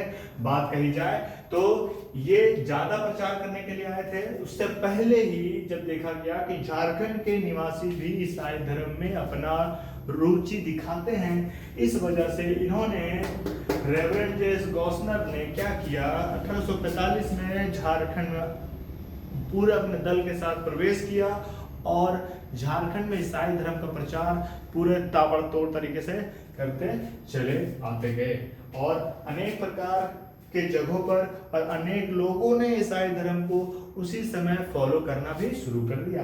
फिर क्या हुआ, जब church of England mission Jharkhand में प्रवेश कब किया, 1869 में प्रवेश कर गया था। क्लियर है? जिसका अब आगे आते हैं, इसके बाद कोई एक और चर्च जिसका नाम है संत कैथेड्रल। क्या नाम है? संत कैथेड्रल चर्च। संत कैथेड्रल चर्च। क्या नाम है? संत कैथेड्रल चर्च। इसके बाद आएगा संत मैरी चर्च। क्या आएगा?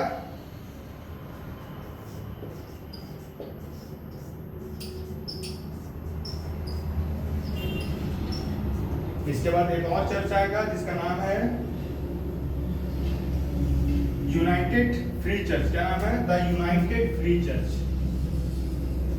The United free church. Clear है? संत कैथेड्रल चर्च, उसके बाद संत मैरी चर्च, फिर द यूनाइटेड फ्री चर्च। ये चर्च झारखंड में स्थापित किए गए और ईसाई धर्म को अधिक मात्रा में झारखंड में फैलाया गया। वर्तमान समय में अगर देखा जाए तो ईसाई धर्मों का झारखंड एक तरह से गढ़ बनता चला जा रहा है, जिसमें लोग अपना जीवन यापन शांतिपूर्ण कर रहे हैं। इसमें किसी प्रकार का किसी का नुकसान भी नहीं बताया जा रहा है। और अन्य जितने भी धर्म हैं वो तो अपना पीढ़ी दर पीढ़ी चलता आ ही रहा है। झारखंड में अब ईसाई धर्म का प्रचलन भी आगे आ चुका है। बोला जा रहा है क्या कि जब संत कैथेड्रल चर्च की बात किया जाए तो इस चर्च का निर्माण जो हुआ 1870 से 73 के बीच में हुआ। 1870 से 73 के बीच में इसका निर्माण किया गया।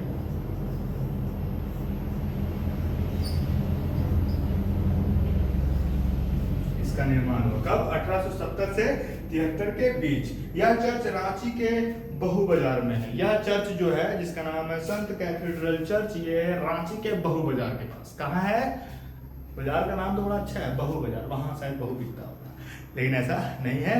चौक का केवल बाजार का नाम है। क्या नाम है? संत कैथेड्रल चर्च जो 1870 से 73 के बीच में निर्माण हुआ और यह है रांची के बहु बाजार के पास। क्लियर है? बहु बाजार है, कभी कुछ बाजार हो जाएगा। क्लियर है? नामकरण में भी बहुत अच्छा होता है हमारे झारखंड में। क्लियर है? अभी भी अगर आप झारखंड को प्रॉपर तरीके से प्रॉपर रूप से घूमना स्टार्ट करेंगे तो अन्य नाम ऐसे नजर आएंगे जो कहीं तो थाली बर्तन के रूप में भी हैं, कोई तो आपके अलग ही रूप में है। परंतु क्या करें, नाम बहुत पुराना है इसलिए उसको फॉलो करना ही है। उसका नाम बहुत जल्दी तुरंत अपने मर्जी से तो बदल नहीं सकते। तो चलिए आगे देखते हैं कि जो संत कैथेड्रल चर्च है यह है रांची के बहु बाजार में। कहाँ है? रांची है बहु बाजार। क्लियर है? आगे बढ़ते हैं और आगे देखते हैं। बोलते हैं इस चर्च का निर्माण गोथिक शैली में हो, मतलब कि नॉर्मल तरीके से किया जाए कि ये एक धर्म का प्रचार करने के लिए धर्म को अपनाने वाले लोग यहाँ अपना धर्म से रिलेटेड, धर्म से जुड़ी आस्था रख सकें, उसके लिए झारखंड में संत कैथेड्रल चर्च 1870 से 73 के बीच में निर्माण कराया गया जो रांची के बहु बाजार के पास है। उसके बाद आता है संत मैरी चर्च। क्या आता है? संत मैरी चर्च। बोलता है इस चर्च का जो उद्घाटन हुआ है वो 1909 में हुआ है। कब हुआ है? 1909। कब हुआ? 1909 3 अक्टूबर। कब हुआ है? 3 अक्टूबर। क्लियर है? इसके बाद बोलता है इसे महागिरी, इसे जो है ये संत मैरी चर्च जो है ना, इसे बोला गया महागिरिजाघर। क्या बोला गया है? महागिरिजाघर रांची का। क्या बोला गया है? महागिरिजाघर।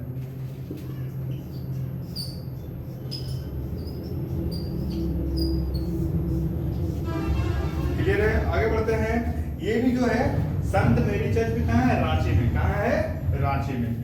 द यूनाइटेड फ्री चर्च जो है वो है, उसका निर्माण हुआ 1871 में कुछ डॉक्टरों ने मिलकर इसको कहाँ? गिरिडीह, जिसको पहले रखा गया था पंचबा। कहाँ रखा गया? पचम्बा में। कहाँ रखा गया था? पचम्बा, जो वर्तमान में गिरिडीह में बताया जाता है। उसके बाद बोला गया क्या कि the United free church of Scotland नामक मिशन की शुरुआत हुआ। और यहाँ से क्या हुआ? स्कॉटलैंड का भी चर्च, स्कॉटलैंड का मिशन जो है वो भी सामने नजर आने लगा झारखंड में ईसाइयों के प्रति। किसके प्रति? ईसाइयों के प्रति। बोला जाता है कि इसे स्टीवेंसन मेमोरियल चर्च भी कहा जाता है। इसे क्या बोला जाता है? स्टीवेंसन। ठीक है? Stevenson memorial church.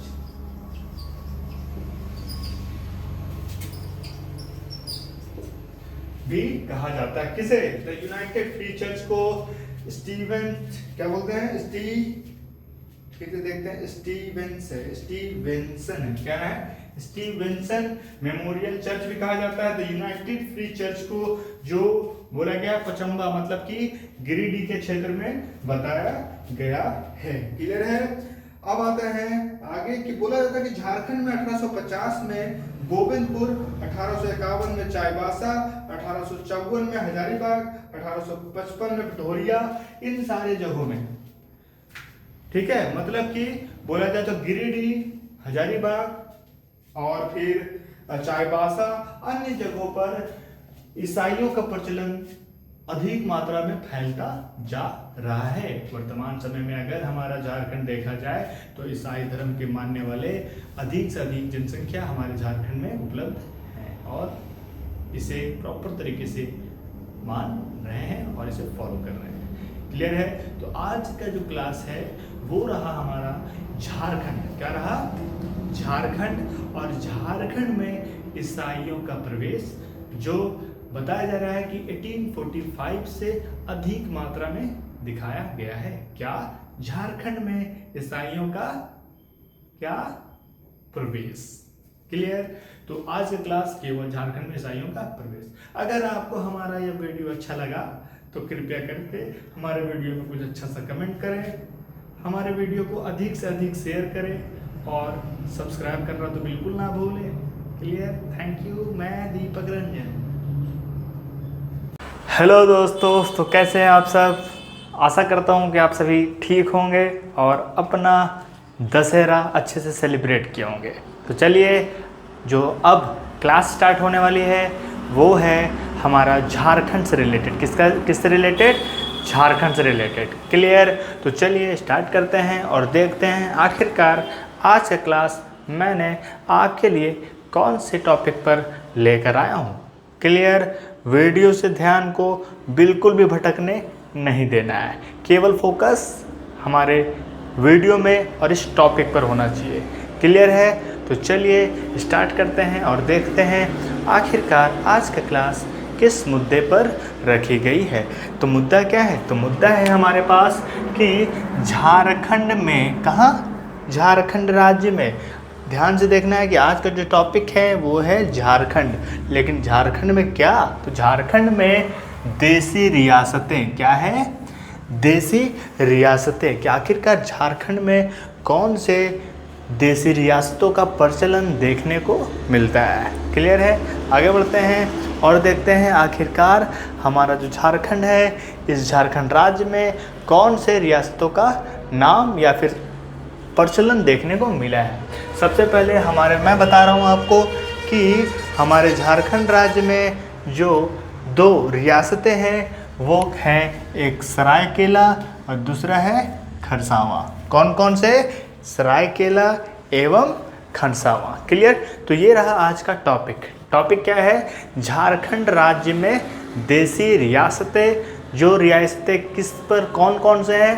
तो पहला सरायकेला एंड दूसरा खरसावां।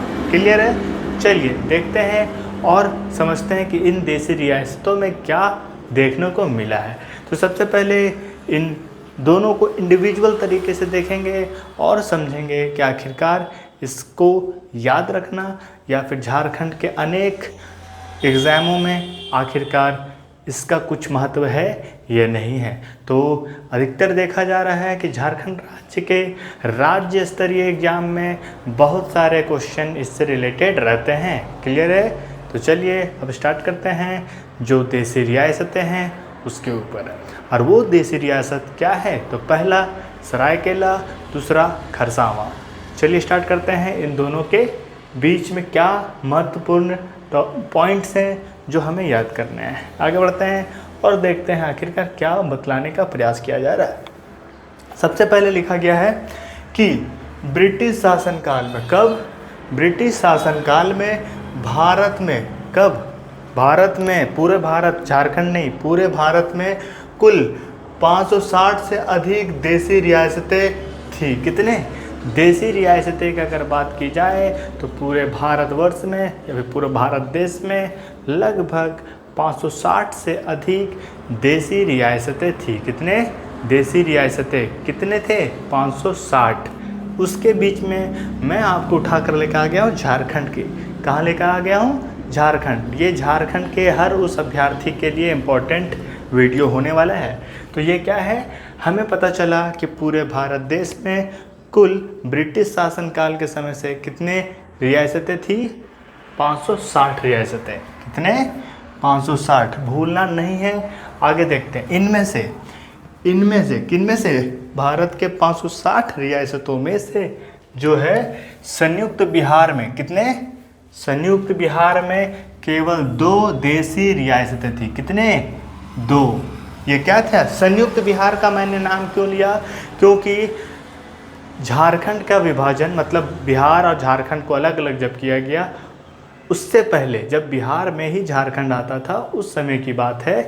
तो उस समय क्या था कि संयुक्त बिहार में कितने रियासतें थी? तो मात्र 2 रियासतें थी। कितने थी? 2 रियासतें। अब वो 2 रियासतें कौन कौन सी है? तो एक है सरायकेला, दूसरा है खरसावां। क्लियर है? यहाँ तक टॉपिक समझने में कोई दिक्कत? अगर दिक्कत हो तो आप हमें कमेंट ज़रूर करें। अब आते हैं कि किन दोनों तो हमारे पास जो पॉइंट्स हैं क्या है? दोनों रियासतें, पहला सरायकेला, दूसरा खरसावां। अब देखेंगे आखिरकार इन दोनों का महत्व या फिर इन दोनों को आखिरकार तारीख के अनुसार कैसे याद करना है या फिर इनमें से हमें क्या समझना है। तो चलिए स्टार्ट करते हैं। और जो पॉइंट है वो है सरायकेला। क्या है? सरायकेला रियासत। सरायकेला रियासत क्या है?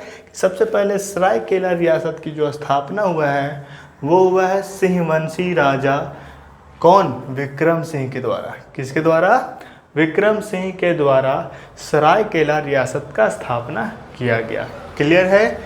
जिसमें 10 गांव आते थे। कितने आते थे? किसमें?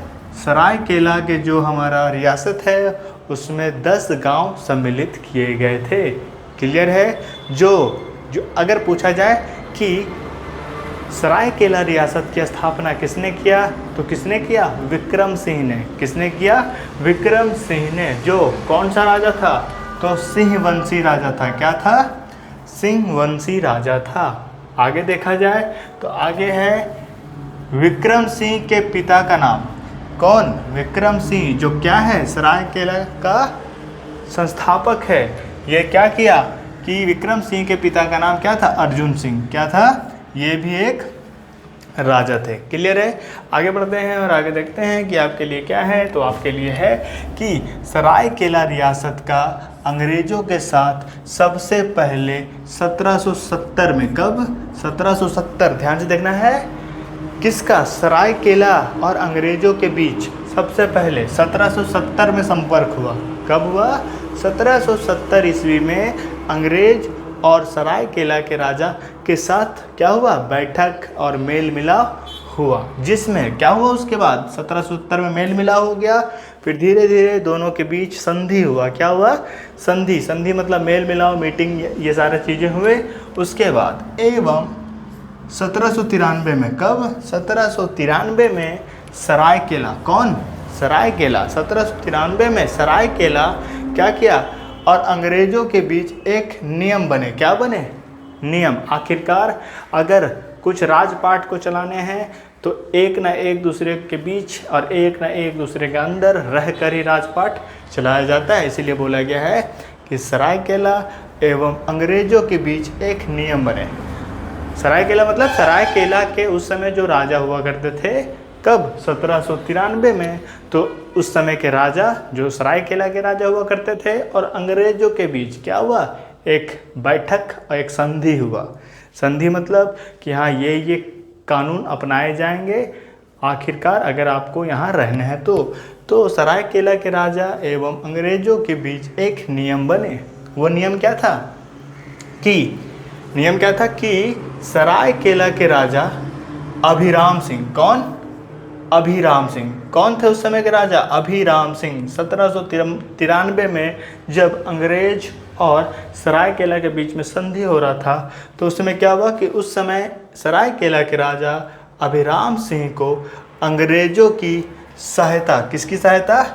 अंग्रेज़ों की सहायता करने पर अभिराम सिंह जो है वो अंग्रेज़ों की सहायता किए थे किसी कारण से। तो वो क्या हुआ कि उन्होंने एक नियम बनाया कि जितने भी क्या हो वार्षिक कर हो, क्या कहो, सालाना जो कर है उसको माफ़ कर दिया जाए।